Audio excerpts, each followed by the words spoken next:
الحمد لله رب العالمين والعاقبة للمتقين والصلاة والسلام على سيد الأنبياء والمرسلين اما بعد فاعوذ بالله من الشیطان الرجیم بسم اللہ الرحمن الرحیم۔ برادران ملت اسلامیہ السلام علیکم ورحمۃ اللہ وبرکاتہ۔ آپ دیکھ رہے ہیں ہمارا چینل صدائے حق اور میں ہوں محمد خالد محمود نعیمی حمدانی۔ حضرات محترم، آپ احباب کے سامنے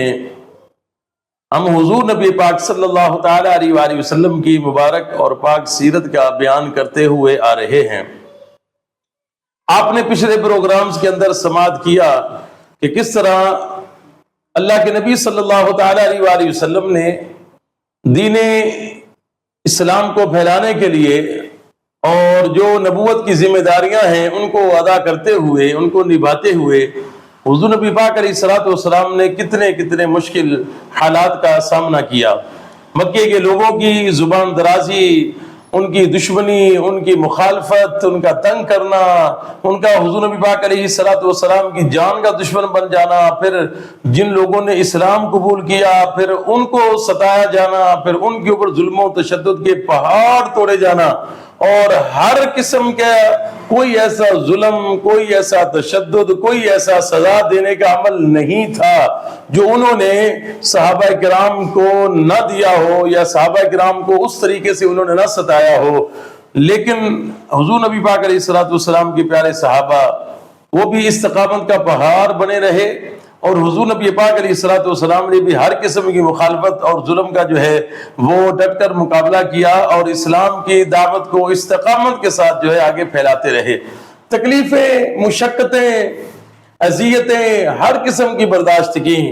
اب وہ لمحات آ رہے ہیں، وہ گھڑیاں آ رہی ہیں کہ اب ان ساری آزمائشوں کا،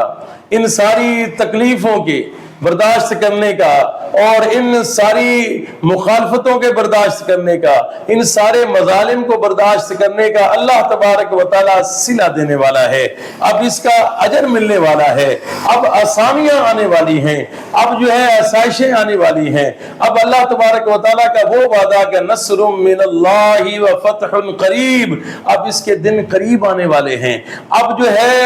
اسلام کے لیے نئے راستے کھل رہے ہیں اور اسلام کے ماننے والوں کے لیے نئے راستے کھل رہے ہیں۔ اور وہ نئے راستے کیسے کھل رہے ہیں کہ اللہ کے نبی صلی اللہ تعالی علیہ وآلہ وسلم جب لوگ حج کے موسم میں کعبۃ اللہ شریف کا طواف کرنے کے لیے مکے کے اندر آتے تھے تو حضور نبی پاک علیہ السلام جو دور دراز سے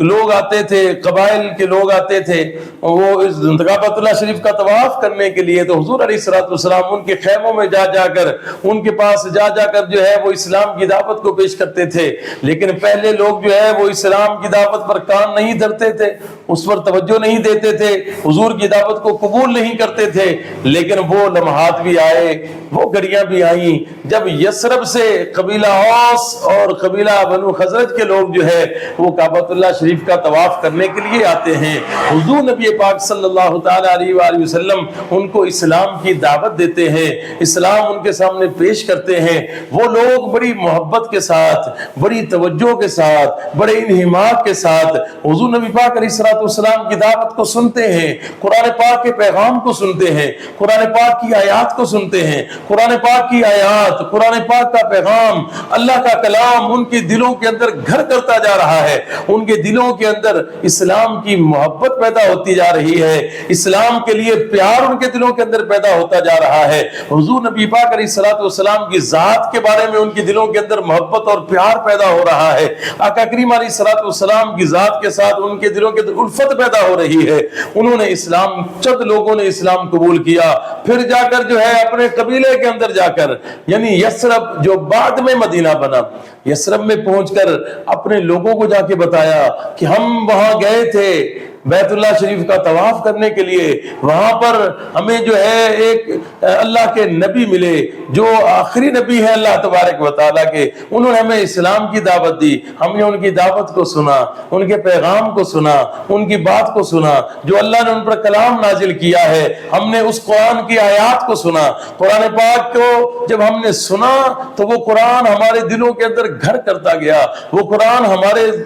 کانوں کے اندر رس گھولتا گیا۔ اب وہ کلام کیا تھا کہ جب سنا تو بس سنتے ہی رہ گئے۔ جب حضور علیہ الصلوۃ والسلام کلام کرتے ہیں، جب حضور علیہ الصلوۃ والسلام قرآن پڑھتے ہیں تو ایسا لگتا ہے کہ بس یہ زمین تھم جائے، وقت تھم جائے، وقت کی رفتار رک جائے اور ہم اس کلام کو سنتے ہی رہیں۔ اور وہ جو پیغام دینے والا ہے، وہ جو اسلام کی دعوت دینے والا ہے، وہ اتنا با کمال ہے، وہ اتنا خوبصورت ہے، وہ اتنا حسین و جمیل ہے، اس کا کردار اتنا عظیم ہے، اس کی باتیں اتنی عظیم ہیں، اس کے اخلاق اتنے عظیم ہیں کہ بس قربان ہونے کو دل کرتا ہے۔ انہوں نے کہا ہم تو اپنا دل دے آئے ہیں، ہم نے تو اسلام قبول کر لیا ہے، تم کو بھی جو ہے دعوت دیتے ہیں کہ آؤ اسلام کی آغوش میں آ جاؤ، یہ کفر کے جہالت کے اندھیروں کو چھوڑو اور نور کی، ایمان کی نور کی روشنی میں آ جاؤ، اور یہ جہنم کے راستے کو چھوڑ دو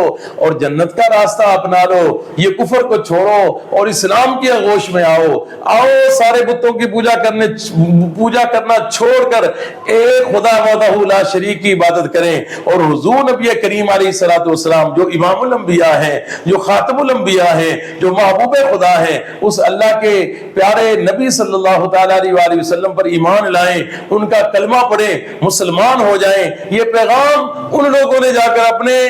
قبیلوں کے اندر، اپنے خاندان کے اندر، اپنے دوستوں کے اندر، رشتہ داروں کو جا کر دیا۔ اب لوگوں کے یثرب کے لوگوں کے دلوں کے اندر جو ہے وہ اسلام کی محبت پیدا ہوتی جا رہی ہے، محبت اسلام کے لیے پیار پیدا ہوتا جا رہا ہے، اور یہ وہ راستہ ہے جو اسلام کی مزید آگے پھیلنے کا سبب بنے گا۔ یہ وہ باب ہے، یہ وہ باب کھل رہا ہے، یہ وہ دروازہ کھل رہا ہے جس نے آگے جا کر اسلام کو وہ کامیابیاں عطا فرمائی، اور اسلام کو وہ اللہ تبارک و تعالیٰ نے جو ہے وہ عزتیں عطا فرمائی کہ اس یثرب کے اندر جو بعد میں مدینہ بنا، وہاں پر ایک اسلامی ریاست کا قیام ہوا، اور جسے ریاست مدینہ کہا جاتا ہے۔ حضرات محترم، اب انصار جو تھے، جو پہلے انصار نہیں تھے، بعد میں ان کو انصار کہا گیا، جو یثرب کے رہنے والے لوگ تھے، جب انہوں نے اسلام کو قبول کیا اور پھر اللہ کے نبی علیہ الصلوۃ والسلام کے ساتھ انہوں نے کس طریقے سے محبت کی، اور پھر حضور علیہ الصلوۃ والسلام نے ان پر کیسی شفقتیں کی، اس کا انشاءاللہ اگلے پروگرام میں بیان کیا جائے گا۔ اور اگلے پروگرام میں انشاءاللہ یہ بھی بیان کیا جائے گا کہ وہ جو یثرب ہے، جو بعد میں مدینہ بنا، اس کی شان کے بارے میں بھی اور اس کے حوالے سے بھی انشاءاللہ بتایا جائے گا کہ یہ جو یثرب تھا یہ کیسی بستی تھی، وہاں کے رہنے والے لوگوں کا طرز زندگی کیا تھا، اور وہ کس طریقے سے زندگی گزارتے تھے، کون سے قبائل تھے وہاں پر۔ ان ساری چیزوں کا بیان انشاءاللہ ہم اگلے پروگرام میں کریں گے۔ امید کرتا ہوں کہ آپ کو ہمارا یہ آج کا پروگرام پسند آیا ہوگا۔ آپ ہمارے چینل صدائے حق کے ساتھ جڑ جائیں، اور یاد رکھیں ہر اچھی بات دوسروں کے ساتھ شیئر کرنا صدقہ جاریہ ہے۔ اگر آپ آج کا ہمارا پروگرام آپ کو پسند آیا ہو تو اس سے اپنے دوستوں کے ساتھ ضرور شیئر کیجیے گا۔ اللہ تبارک و تعالی ہم سب کا حامی و ناصر ہو۔ فی امان اللہ۔ السلام علیکم ورحمۃ اللہ وبرکاتہ۔